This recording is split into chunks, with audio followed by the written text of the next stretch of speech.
Hola, ¿qué tal? Mi nombre es Federico Irurzun y hoy vamos a hablar de la anatomía por imágenes de la cintura pectoral. Los objetivos de esta clase son reconocer las principales estructuras óseas de la cintura pectoral en radiografía, distinguir las diferentes proyecciones radiológicas utilizadas en la región, identificar las partes blandas del hombro en resonancia magnética y, por último, aplicar la anatomía por imágenes en algunas patologías a través de casos clínicos. Para comenzar nuestro estudio de la región, vamos a recurrir a la radiografía. Recordando las generalidades, sabemos que es una radiografía porque es una proyección uniplanar y hay superposición de estructuras. En este caso, tenemos una proyección anteroposterior de la cintura pectoral. Podemos delimitar primero los contornos del húmero y de la escápula, con su borde medial, ángulo inferior, borde inferior y borde superior. Comenzando por el húmero, nos encontramos con su diáfisis, su cuello quirúrgico, su tubérculo menor y su tubérculo mayor. Encontramos luego el cuello anatómico que lo conecta con la cabeza humeral. La cabeza humeral la encontramos articulando y superpuesta parcialmente con la cavidad glenoidea de la escápula. Encontramos este otro accidente de la escápula, que es la apófisis coracoides, y siguiendo su borde superior, la espina de la escápula y el acromion, articulando con la clavícula. Es importante remarcar que esta estructura y esta otra estructura parcialmente superpuestas no son parte de la clavícula, sino que son la primera y segunda costilla respectivamente. A continuación vemos una radiografía, es otra proyección anteroposterior. En este caso se le pidió al paciente que modificara la posición del hombro, y se encuentra rotado y abducido. Es por ello que identificamos la clavícula articulando con el acromion, parcialmente superpuesto con la cabeza humeral y continuando la espina superpuesta con este otro accidente que es la apófisis coracoides. Vemos la cavidad glenoidea articulando con la cabeza humeral y por último la diáfisis del húmero. A continuación vamos a ver una proyección denominada oblicua en I, por la característica forma que adquiere la escápula en ella, como vemos en forma de Y. Tenemos un esquema que nos muestra cómo el paciente apoya su hombro en el chasis y cómo el rayo X penetra para adquirir la imagen. Nos encontramos con la apófisis coracoides, la escápula, su ángulo inferior, su espina, su acromion, articulando con la clavícula, la articulación acromioclavicular y la clavícula. Vemos también superpuesta la cabeza del húmero y su diáfisis. A continuación vamos a estudiar la parte muscular y vasculonerviosa de la región a través de la resonancia magnética. Repasando generalidades nuevamente, reconocemos que es una resonancia magnética porque vemos la cortical ósea hipointensa. Y en este caso son cortes coronales ponderados en T1 porque el líquido libre está hipointenso también. Vamos a ir de anterior a posterior. En este caso, un buen parámetro para orientarnos en las resonancias es identificar las estructuras óseas, para luego pasar al reconocimiento de los músculos y los elementos vasculonerviosos. Encontramos la apófisis coracoide seccionada y la clavícula. Asimismo, encontramos una masa voluminosa hacia lateral, que vamos a ver en prácticamente todas las secciones, que es el músculo deltoides. Vemos también, yendo a la clavícula, una porción del músculo trapecio. Hacia anterior, un músculo voluminoso con una amplia inserción medial que converge y se dirige hacia la cara anterolateral del húmero y perteneciente a la porción o al compartimiento anterior del brazo, nos encontramos con el músculo bíceps braquial. En un corte un poco más posterior reconocemos mucho mejor la cabeza humeral y empezamos a notar el cuello de la escápula. Vemos también, tapizando la cara anterior de la escápula, este músculo, la fosa subescapular, justamente el músculo homónimo, el subescapular. Y hacia superior, un músculo que está yendo a buscar el trocánter mayor con una dirección bastante horizontal, el músculo supraespinoso. En este corte podemos notar el mismo músculo subescapular y supraespinoso, trapecio y deltoides, pero empezamos a notar también dos masas musculares bastante voluminosas.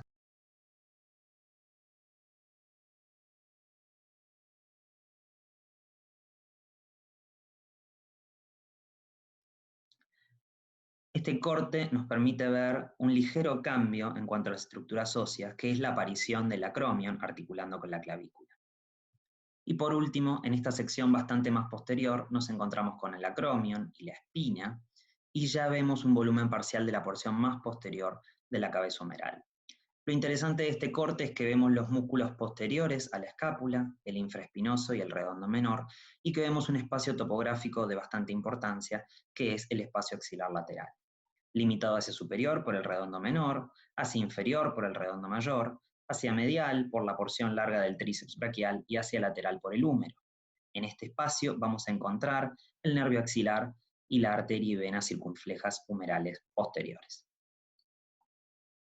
Vamos a continuar ahora con el estudio de la región a través de cortes sagitales de resonancia magnéticas ponderados en T1. Vamos a ir de lateral a medial. Esto es anterior y esto es posterior. Vemos un músculo voluminoso tanto hacia anterior como hacia posterior, el músculo deltoides. Y en cuanto a lo óseo nos encontramos con la cabeza humeral y parte de su diáfisis, con esta estructura hacia posterior que es parte del acromion. Nos encontramos con un músculo que está yendo a buscar la apófisis coracoides, que veremos con más detalle en la próxima imagen, que es el músculo coracobíceps. En realidad, esto nos hacemos referencia a la porción corta del bíceps braquial y al músculo coracobraquial. Hacia anterior nos encontramos con el tendón del músculo subescapular. Fíjense la intensidad de la imagen, es mucho más hipointenso esta imagen que esta. Esto se debe a que justamente estamos viendo su tendón y no el cuerpo muscular en sí. Otro tendón de importancia que encontramos es el tendón de la porción larga del músculo bíceps braquial. Hacia superior, entre húmero y acromion, encontramos el supraespinoso y ya hacia posterior el infraespinoso y el redondo menor. En este corte seguimos viendo la cabeza humeral y el acromion, y en este caso empezamos a ver la clavícula articulando con el mismo. Y otro accidente óseo de importancia hacia anterior, que es la apófisis coracoides. Aquí justamente vemos lo que habíamos mencionado en el corte anterior, de cómo el coracobraquial y la porción corta del músculo bíceps braquial están yendo a insertarse en la misma. Volvemos a ver el músculo deltoides hacia anterior y hacia posterior, y los músculos del manguito rotador, subescapular, supraespinoso, infraespinoso y redondo menor. Y por último también seguimos viendo el tendón de la porción larga del músculo bíceps braquial. En un corte un poco más medial, hemos perdido al húmero y hemos aparecido la cavidad glenoidea de la escápula. Seguimos viendo la apófisis coracoides, la clavícula y el acromion. Continuando, ya vemos el cuello de la escápula y cómo la apófisis coracoides se conecta con el mismo. Seguimos viendo hacia anterior el músculo subescapular, el músculo supraespinoso, infraespinoso y el redondo menor. Esta estructura de aquí corresponde a la espina de la escápula y esta es un claro parámetro para diferenciar el supra del infraespinoso y el redondo menor. Por último, en este corte, el más medial de todos, vemos la escápula, la espina, la clavícula y de vuelta el músculo subescapular, supraespinoso, infraespinoso y redondo menor. Seguimos en el estudio de la región, en este caso con los cortes axiales. Vamos a ir de superior a inferior y siguen siendo cortes ponderados en T1. En este caso, en cuanto a lo óseo, nos encontramos con la porción más superior, el volumen parcial de la cabeza humeral, y hacia anterior con la apófisis coracoides. Y por último, hacia posterior, el acromion / espina de la escápula. Hacia lateral, ocupando toda la región lateral, vemos el músculo deltoides, y por último, este músculo bien superior, horizontal, yendo al tubérculo mayor, que es el supraespinoso. En un corte un poco más inferior, vemos la apófisis coracoides conectándose con la escápula, vemos mejor la cabeza humeral, el deltoides, y aparece un tendón que ya habíamos mencionado en cortes previos. Es el tendón de la cabeza, de la porción larga del músculo bíceps braquial. Seguimos descendiendo en los cortes. Vemos el tendón en el surco intertubercular de la cabeza larga del músculo bíceps. Vemos el cuello de la escápula, la articulación entre la escápula y el húmero. Vemos muy bien unas estructuras pequeñas, triangulares, que corresponden con el labrum glenoideo.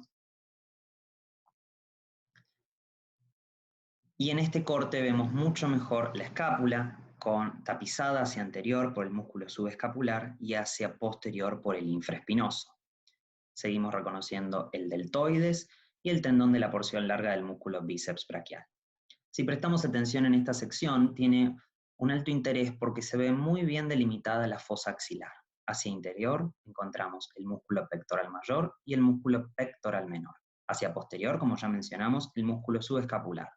Hacia medial, una costilla tapizada por el serrato anterior. Y hacia lateral nos encontramos con dos músculos, el músculo coracobraquial y la cabeza corta del músculo bíceps braquial.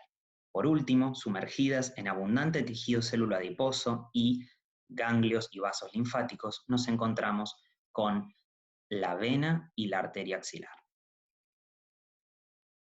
A continuación les vamos a proponer poner en práctica todos estos conceptos que estuvimos estudiando a través de casos clínicos sencillos. La idea no es diagnosticar ni conocer en detalle enfermedades, pero sí reconocer claramente una radiografía o una resonancia patológica de una normal como las que estuvimos viendo hasta el momento. El primer caso es Juan Manuel, que concurre a la guardia, ya que en la práctica de rugby del día de hoy sintió un fuerte dolor repentino en el hombro derecho. Además, nos refiere sentir la zona hinchada, deformada y ser incapaz de mover la articulación.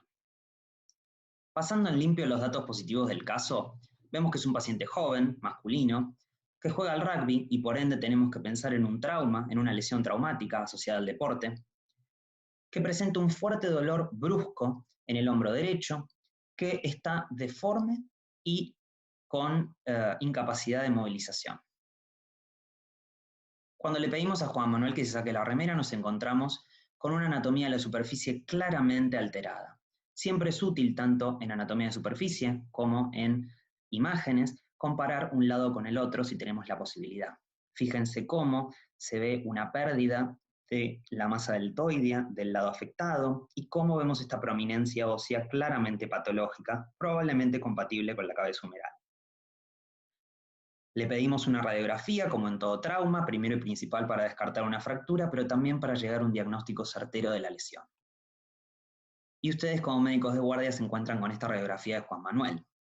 Claramente podemos ver que es algo patológico. Fíjense cómo se perdió la articulación entre la cavidad glenoidea y la cabeza humeral, y cómo el húmero se encuentra claramente desplazado y fuera de posición. Juan Manuel tuvo una luxación anterior de hombro. Afortunadamente, no tuvo ninguna fractura asociada. En un segundo caso, concurre al consultorio, en este caso Malena, de 45 años, por dolor en el hombro derecho, de 15 días de evolución, que no cede con el reposo ni con el sueño, pero aumenta con la actividad. Niega traumatismos. Se constata una clara limitación en la abducción del miembro, con rotación medial y lateral muy dolorosas a la movilización pasiva. Los datos positivos son una mujer de edad media, con un dolor más bien crónico de más de 15 días, niega antecedentes traumáticos y tiene una clara limitación en la abducción del miembro. A partir de esto, ustedes sospechan en una patología más bien muscular y descartan algo más bien óseo, como podría haber sido el caso de Juan Manuel. Por ende, le piden a Malena una resonancia y cuando Malena se las trae al consultorio se encuentran con estas imágenes. Estamos viendo un corte coronal de una resonancia magnética ponderante 1 y la seguidilla va de posterior a anterior. Noten cómo hay una imagen con una intensidad media en lo que corresponde al músculo supraespinoso. En esta imagen podemos ver más claramente cómo hay una pérdida de la continuidad de las fibras del mismo en la porción tendinosa de este músculo. Malena tuvo un desgarro parcial del tendón del músculo supraespinoso. y por ende la abducción se veía claramente limitada y comprometida. Espero que les haya servido esta clase, les agradezco mucho la atención, les dejo nuestras redes de contacto, ahí van a encontrar mucho más material, videos, imágenes referenciadas, encuestas, y pueden, por supuesto, referirnos sus dudas. Muchas gracias por la atención y hasta la próxima.